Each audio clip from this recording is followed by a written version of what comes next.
Alright guys, welcome back to VALORANT news. Over the last several months, lots of concern about the potential financial security and future of Sentinels. It wasn't that long ago that we believed that Sentinels were going to run out of money imminently and they might have to fold their entire organisation and stop paying tens the massive bag that these boys are getting at the moment. Turns out they've got enough money to survive for the time being, raised about $3.4 million from their ownership group over the last couple of days. That means they can continue pretty much until the start of the new season, at which point they will need to make some money for themselves, or Sentinels might not be lasting all that much longer in a very tricky time for the esports world at the moment. Very much enjoyed your thoughts in the comments below. Hit the like button if you enjoy. Subscribe if you're new as always. I greatly appreciate it. First of all, sad to see really here from the VCT database that Gen.G, of course, great player for Paper X after going now to serve in the military. He, well, has had his role status, roster status changed from active to reserve on Paper X. So, yeah, sad to see, but of course, we knew that this was indeed inevitable. Now, there was a big controversy as well on the format going into the new season. We talked about it yesterday, what's happening at Masters Madrid and others, but there's been talk about the Swiss system. If you guys have ever watched a Counter-Strike major, you'll know that there's Swiss system stages where all the teams go in at 0-0.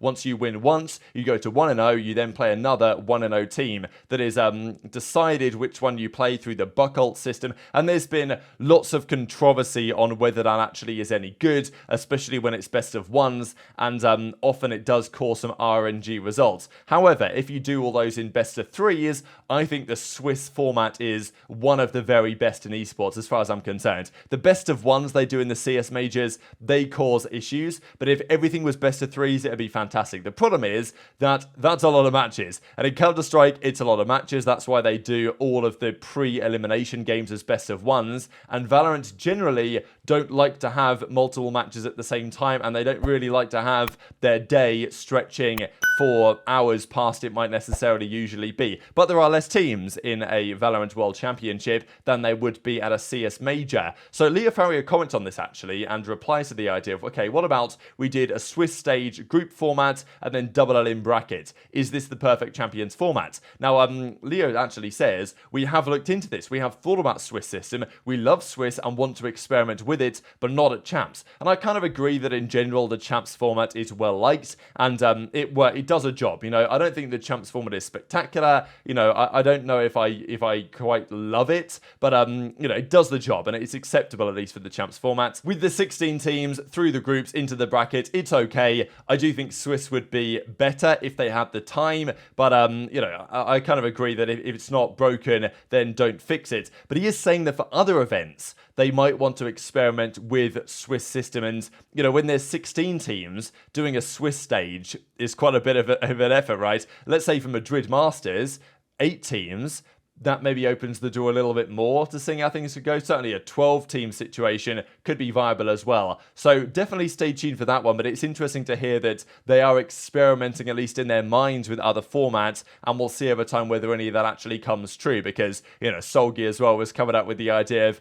okay, what about Champions 2024 Seoul, South Korea, Swiss system format? Would be very interesting. Now, the Red Bull Homegrounds tournament is starting very shortly indeed. This Friday it officially begins. Ban is flying out there as well. I don't know who Ban is going to be with or whether he's going to be there to attend. I'm not entirely sure, because Ban as a player has, I just checked on Flynn's spreadsheet, I couldn't really see him linked anywhere. So if you guys know which team he's going to be on, then feel free to let me know on that one, because not that many teams are actually going to be there in attendance. Cloud9 is one, and they maybe a slight typo here, as DRX point out, on the graphics for the tournament that is just about to begin. And here we go with Cloud9. Of course, they're searching for Curry, right? Because Whippy can't attend, so Curry is going to be there as their replacement instead. And then even from 100 Thieves, they say Tokyo bound with our 3-man roster with Asuna, Bang, and Cryo. But of course, we know full well that probably on the other side here was EU and, well, their new IGL in nature. We thought it might be Boostio, and what I thought was very funny, as always, is Boostio's mother. Here she is in the replies. Have a blast, you guys. So, yeah, I don't know whether she's talking to maybe it's going to be Boostio there along. We don't believe that's going going to be the case right now. We did hear from her a while ago that she was hoping that maybe EG could loan Boostio to 100T to go and play this event, and we still think that Nature might be a short-term replacement for Boostio if they can try and get him in January. But if they do really well here, and based on the way their scrims have been going, why would they get rid of Nature, you know, and Boostio might be stuck on EG? Might not be the worst thing in the world to be stuck on the World Championship winning roster, but yeah, I can't imagine that things are all sunshine and rainbows over there at Evil Geniuses at the moment. Now let's talk about this Sentinels thing. This came out in August, really, about the player salaries and also the amount of money that Sentinels are chucking down the drain. This came because they were setting up a crowdfunding operation where fans, anyone, can actually put money into the team and hope to maybe get some money back at some point, although that might be somewhat unlikely given the burn rate of this organization. And let's be honest, the amount of money they've raised through crowdfunding will probably fund them for maybe a week of player salaries, but that might well be about it, because apparently they were spending nearly 700 grand a month on player, content creator, and also C-suite salaries. These guys getting paid a lot of cash, and are they making more than 700k a month in revenue? More than likely not. And this is the problem with where they found themselves financially. But because they were trying to crowdfund, they had to reveal a lot of this financial data publicly, and therefore it became realized that they had maybe 2 to 3 months of runtime before they simply ran out of money. So this is a big concern, obviously, for Sentinels at the time. It's like, right, are they going to, you know, they're going to fold, or what's going on? What did Riot say about this? Because they've chosen these guys as a partnered team. They kind of need Sentinels to survive, but it wasn't looking so good. Now, as well, which I thought was kind of funny, really, at the time, the crowdfunding, they were intending to raise $1.2 million from crowdfunding, which would therefore have taken their 3-month runtime of money before they ran out of cash to, you know, maybe 4 or 5 months, right? Now, they only raised 150k. So we can see here from the French, the crowdfunding has ended of Sentinels. It basically ends in 3 days. Here are the figures. So, you know, I thought it was pretty funny. The owners bring 3.4 million pour compenser le flop, which I think we can probably translate this if you don't, you know, even if you don't speak French, you can probably understand that this means to compensate for literally the flop, which, yeah, they intended to raise 1.2 million through this crowdfunding thing. They raised 150k, which to be honest was more than I expected, really. 82 people put in a total of 153k to Sentinels, but it wasn't the money they were looking for, and it's not enough to keep them afloat for too much longer. So they had to speak to their ownership group and say, hey guys, can you please give us you know, a small loan of $3.4 million, and we promise that we will be a bit more profitable going forward and maybe won't hemorrhage as much money as anymore. So the ownership group says, okay, let's do it. And the esports advocates say, alive and well.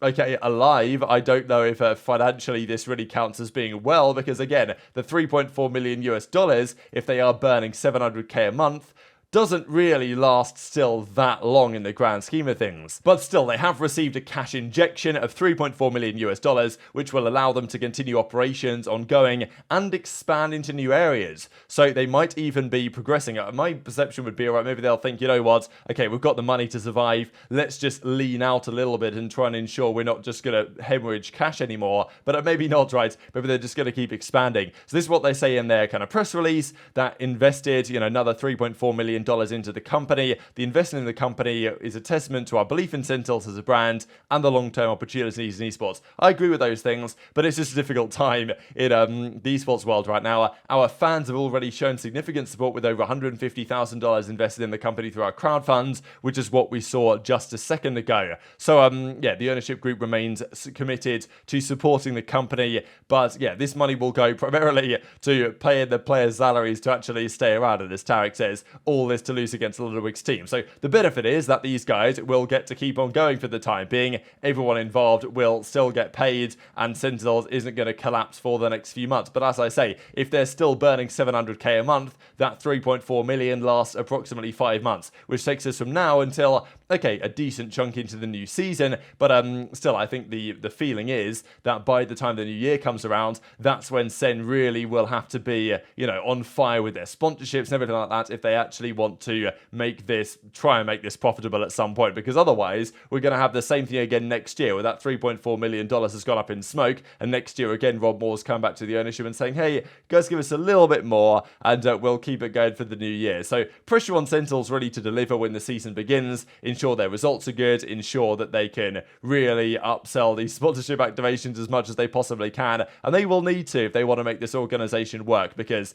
the salaries are not cheap, especially in North America. And as Zekken says, does this mean I don't have to play for free anymore? Of course, we saw the tweet there from from Zeltis as well about potentially getting Shroud back onto the team. I thought this is pretty funny from Zekken. He somehow came up with a comment. I don't know exactly who posted this or where he found this from, but saw this post going around. Maybe it was on VLO or something. Why Sen 10s not on Jet? Zekken 13-year-old, no dualistic experience. Our Sentinel coaches wanting to lose. So yeah, maybe Sentinels know more than we know from the outside world, but we know full well that 10s now is kind of going into this interesting flex role, and it's generally Zekken on the Raze or the Jet, depending on the map, which is interesting, and it may work out in the long run. I think it certainly can, but there's been lots of questions as to whether if 10s is going to be on the flex role, is Zelsis better suited to that?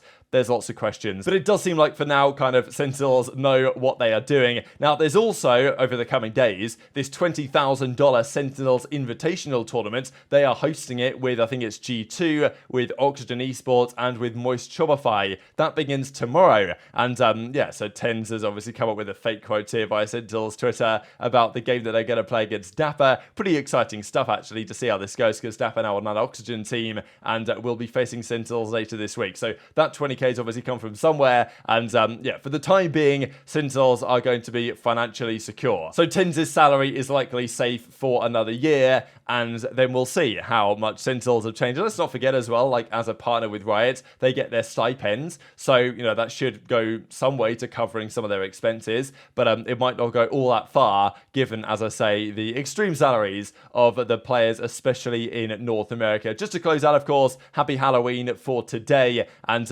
Riot Games said the day before Halloween yesterday, let's come up with your own 2-sentence horror story. And as Ethan says, congrats on winning champs, can't wait for next year, which is tough, right? Especially because it's Ethan still on EG, right? He's still there. Maybe NRG could get him, but it seems unlikely at this point. And even though that he's probably stuck on EG and clearly doesn't necessarily want to be, given the fact that he's forced to take a pay cut, he's still taking the mick out of the situation and saying, basically just roasting his own organization, right? And saying, congrats on winning champs, can't wait for next year, which of course has not proved to be particularly good for everyone involved. And even this from Chet, welcome Optic to franchising, see you in 2023, which of course was unfortunately not the case after Optic did not make it into franchising for various reasons. So very much into your thoughts on all this stuff in the comment section below. Hit the like button if you enjoyed, subscribe if you're new, take care, and I'll see you next time.